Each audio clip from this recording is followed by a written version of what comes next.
much. Let's give KC a round of applause. Sorry, very long. No worries. So, KC. I'm going to join KC and I'm going to invite questions from the floor to make this a little interactive, Very expensive, 1 hour of his time, how much? Comparatively to you reading the book, right?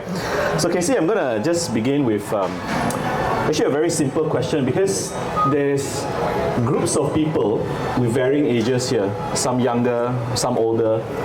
And I think more importantly is that different people have different risk appetites. So how do you determine which investing style is suitable for the individual? Because some guys, they may have bigger risk appetite, some guys may have smaller risk appetite. So from your experience. Well, this question should be directed to a financial planner. But anyway, I work as a financial planner before. Yeah, exactly. Yeah, everybody has a different risk appetite. Yeah. So what I did last time as financial planner, before investing, we have to look at the personal risk profile. That's right. That include a few things. What is the stage of life you are? Are you young? Family? How many children? What are your goals? Right? You have children. You want to provide them with education overseas, and you calculate how much you need. Right? You also depend on the age. Some retiree may want cash flow to be safe investment. Right? Young people would like to compound their wealth by investing in growth company. But they also depend on individual risk appetite. Some even young people, they are very conservative. So what we did last time is that I have to come up with some kind of questionnaires. Like what are your goals? What is your age? How many children you have? What do you want to do for your children's education? These are things. So with that questionnaires, then you come up with certain risk profile, aggressive, not so aggressive, conservative. Yeah. Then you invest accordingly. Those aggressive one maybe invest in very high growth stock. Those conservative one are dividend stock. Dividend stocks, yeah. That Okay. So there's a chapter in the book where you actually describe. Can you guys hear me? Yes. Is this better? Or is it? This is better? Okay. So a chapter in the book, and this is quite an interesting chapter because you had a conversation with this guy called Mr. Lau. I don't know whether it's a real name. I don't know whether it's a fictitious name. And in the book, he actually transitioned from a growth investor to somewhat of a passive dividend investor. So maybe applicable for the audience on the floor, right? How do you know when to pivot? Like for him, it was of a certain age, a certain portfolio size. Maybe for you, from your opinion, and maybe something applicable to members of the audience, how do you know when to pivot? Because when you're young, you always think wow, you want to compound. If you can get 10,000% growth in 1 month, obviously a lot of people will try to grow in it, like in crypto. But how do you know what would be a comfortable point to pivot actually? As example, Mr. Lau. Mr. Lau is part real, part not real. Maybe the names are changed to cover the identity, but experiences are real. Yeah, you see, when I talk about Mr. Lau, he was a good investor. When he was young, he invested in growth stock because he wanted to compound his wealth faster. I think that is a good thing to do. But now, as the age now, he's more than 70 plus already. Okay. He got a lot of, he still invested in a lot of shares. All his shares in dividend stock now. Because he's the dividend he get every year. I think about 1-2 million. That is more than enough for him to travel here, travel there, do whatever he wants. And more importantly, he doesn't want to bother. Very fun, those the stock market are like that, the heart also go like that. I want to sleep sound at night. So he said, I just want to invest in the dividend stock. Understood. Can sleep well at night. Understood. But some people also changed those who invest in high growth stock in US, some of them may have changed already, They invest in those stock by Cathy Wood, now drop 80%, 90%. Why? She's moving into private equity now. So these people who look so much, is it a useful investing strategy? Maybe it's not right. They might have changed, to maybe dividend yield. Exactly. Because dividend yield is very safe. In investing, I think safety is more important than how much you make. Margin of safety, definitely. So I'm going to go into somewhat of a controversial kind of topic, and it's about dividend policies. Certain companies in the world, like Berkshire Hathaway, they don't even pay a single cent in dividend. And here you are advocating, I'm just hoping for some kind of debate to get things going rather than purely looking at dividend investing is the best way or whatever, right? So some companies in the world, they don't pay at all, and they believe that the capital allocator, in which is like someone like Warren Buffett and his team, Greg Abel, Ajit Jain, they feel that the company can compound money better. What are your thought processes with regards to this? Companies that retain dividend but actually compound that retained earnings instead of paying back to the shareholder at an even better rate. So I'd like to hear about Warren Buffett. Yeah. Berkshire doesn't pay a dividend. How many Warren Buffett are there in dividend? Definitely. If you invest in Berkshire Hathaway, say 20 years ago, I think the time was about 90 over 1,000 share. Yes. Now it's 427. That's right. Your KC is about, I think 90-something%, which is very good. Very good. But before that, his KC was 20 over %. Even before that was over 40 over %. But not many Warren Buffett if you buy Berkshire Hathaway, I think it's still good price. Price to book still reasonable. I think it's still a good share to buy. I actually personally advocate if you invest in US stock, I think it's better to buy shares with not non-dividend kind of stock. Not dividend stock. Because why? Young people, it's good to grow your wealth by investing in growth stock. The right growth stock. The other thing, like if you invest in US, there is a high withholding tax. That's right. I think 30%. So the whole high withholding tax actually cut it into your return. So I would say dividend stock for different people. For those people who are retirees, you want regular income. You don't want to sell your stock, You don't want to cut. You have a tree, so many branches. You don't want to cut your branches, right? So you invest in dividend stocks. Understood. But I also believe if you can get good capital allocator like Warren Buffett. Now other companies like Google, Amazon, they are also very good growth stock. They don't give dividend. That doesn't mean that they are not good investment. They are very good investment, in my opinion. But different people, different risk appetite. This is going to be a follow-up, but a little bit of a controversial question. In Malaysia, when companies actually say that they want to retain and pay out a very low dividend, let's say 5-10%, what would you personally look at to know whether it's safer for the company to keep the money and compound, or rather that they pay out? Like, there's always these instances where there's value traps. There's value traps where company makes a lot of profit, they keep a lot of cash, and yet they're not utilizing that cash to actually grow the business. So at what point you say, hey, if you have no use for the cash, why not distribute out a dividend? Or you say that, hey, these guys are good capital allocators, let them maintain as much retained earnings as possible. Maybe you can give an example or two, and obviously it's not a buy or sell recommendation, but just a case study example. Can you okay. So let's just say right now a company makes 100 million in profit, right? But they say that I just want to be conservative. The recession is coming. I'm keeping all this cash for expansion purposes. Okay, but 2-3 years down the road, the cash is still there. They haven't done anything with it. So what are you going to do about it? How do you decide? How do you say, hey, management, you're not doing it right? What are the other criteria besides, like if they're not spending the money? Actually, most of the time, we rely on the management. If you know the management are good managers, we rely on them. I think they know better.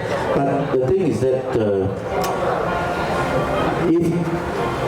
for example, like there is a company where the manager keep the cash, never utilize the cash.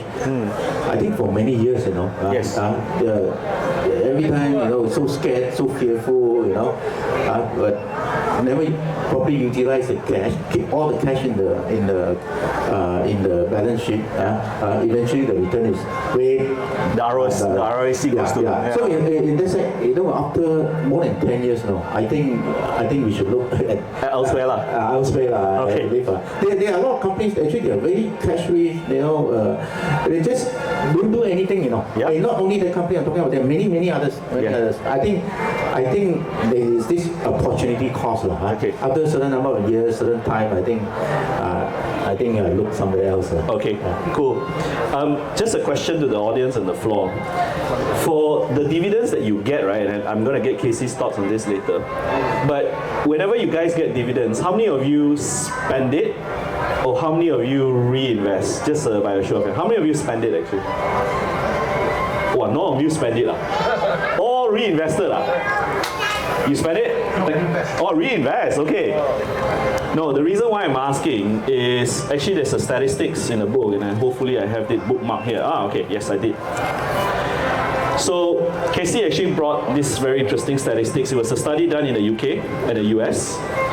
So between 1900s and the year 2000, that's 101 years, a study actually showed that if you reinvest your dividend, what is the extra gain that you get, right, out of just your capital gain? Any one of you want to take a guess?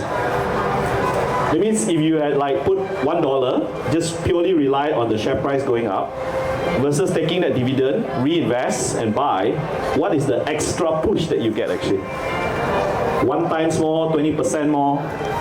KC, you hold your answer first. Just want to see whether... Anyone?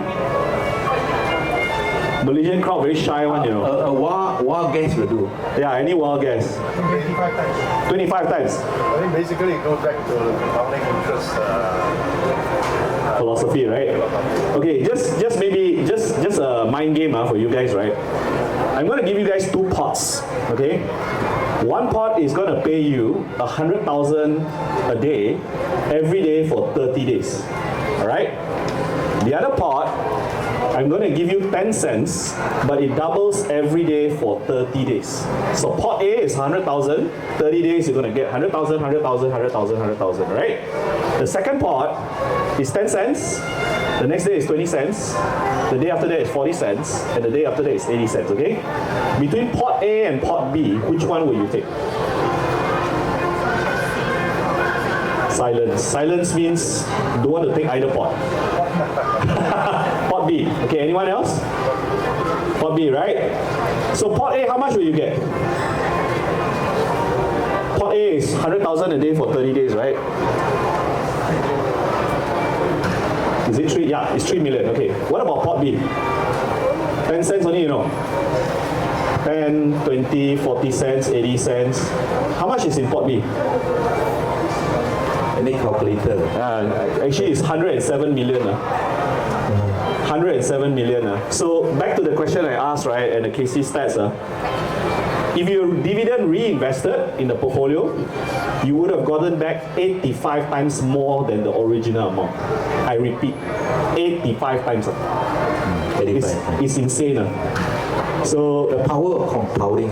Yes, the power of compounding. So my question to you, KC, is this. How do you encourage young people that are usually, especially when I was in my younger self too, very tempted to buy things with the dividend money actually? Do you have like a whip that you whip yourself to say that you don't, spend your dividend money, or is there any other discipline methods that you use actually? Just curious. Well, basically you have to think about your future lah. You want to build long-term wealth so you think about it to reinvest your dividend.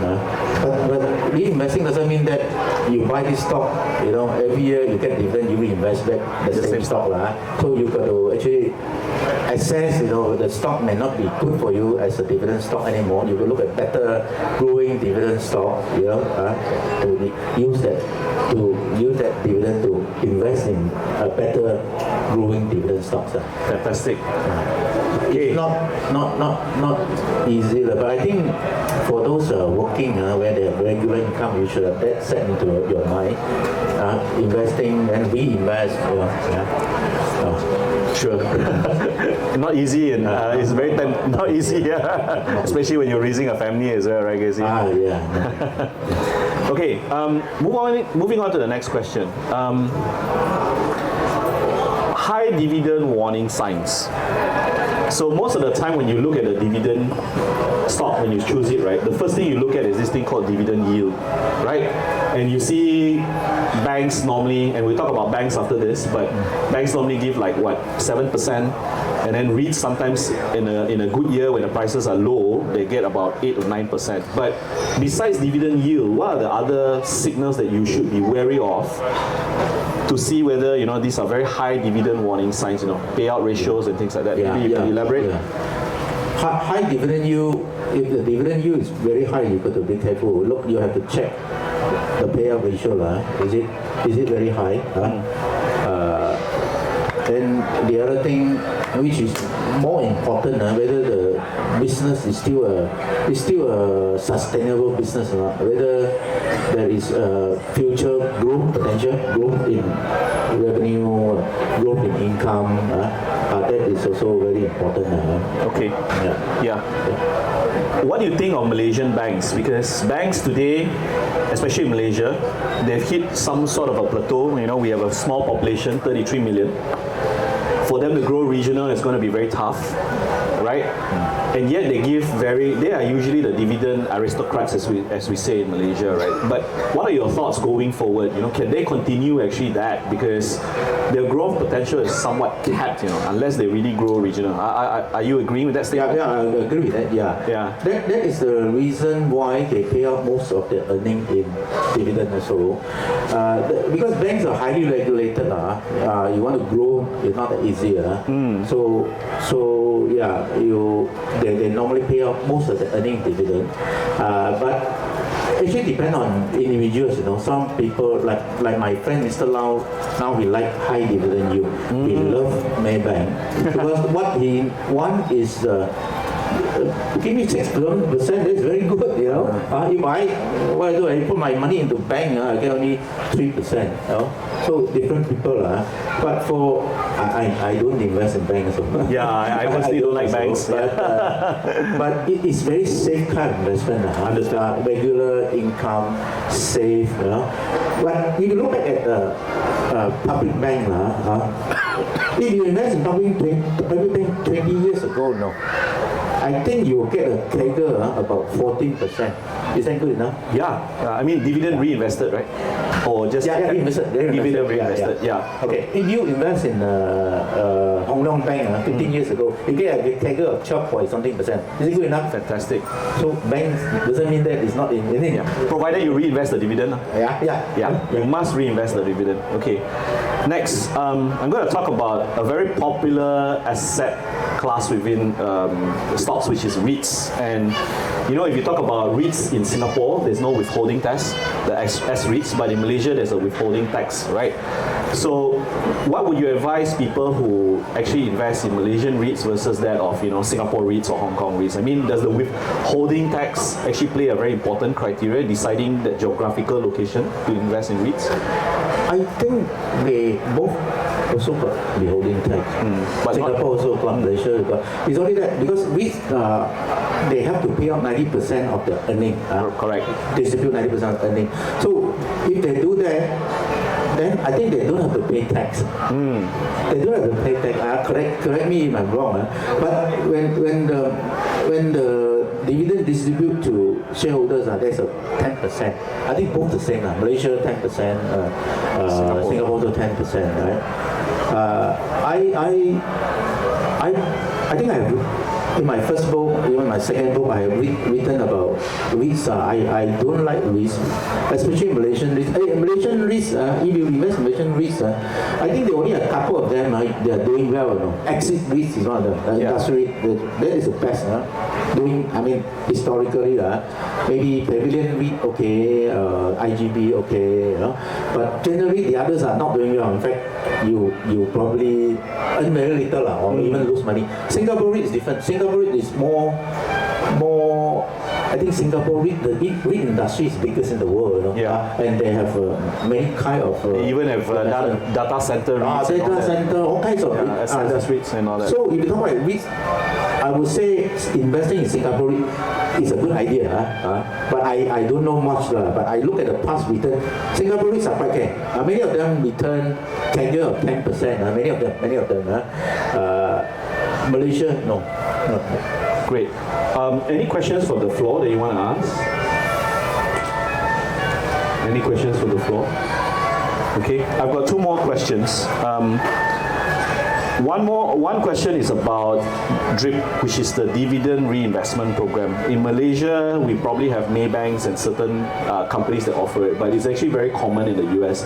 Now, if you think it's a good strategy, why? If you think it's not a very good strategy, why? Automatic dividend reinvestments, actually, rather than it coming into an account and then the investor himself or herself have to put it back in. One thing good about DRIP, the dividend reinvestment plan, is that they normally offer at a lower price, maybe 10% lower. So it's good, but they are in odd lots. Yeah, there's odd lots. That is a problem. And when the DRIP is offered at a reasonable price at time, and then you get a discount, maybe it's a good idea, but it's an odd lot problem. But if I invest in Maybank, I got the dividend. I wouldn't reinvest in Maybank. I might use the money to invest in some other shares. Understood. Yeah. Understood. Okay, and one last question. You did show the screener about how to look for all these high dividend yielding stocks, right? How can one actually enhance their skills to screen better? Because obviously you listed very many good criteria within the book, but what other methods would you advise starting out investors to be able to understand all those criteria actually? I have set some criteria for the screening. I think some of the criteria might be a bit challenging for some people. So I think the important thing is that I think you have to understand what are those criteria, what the significance, how to compute those metrics to do the screening. I think so. I think the book explained quite detailed what are the but you can do not necessarily screening, but screening give you better options. You screen for, there are so many stocks. So for screening, you narrow down your what. But you can look for other dividend stock by reading, by watching John Howe's video, give a lot of ideas. Then with that, you go and do further study. Understood. To look for good dividend stocks. Fantastic. KC, can we give KC a round of applause? And then I'm pretty sure it's open to the floor now they want to get your autograph, I'm very sure of it. Yeah, okay.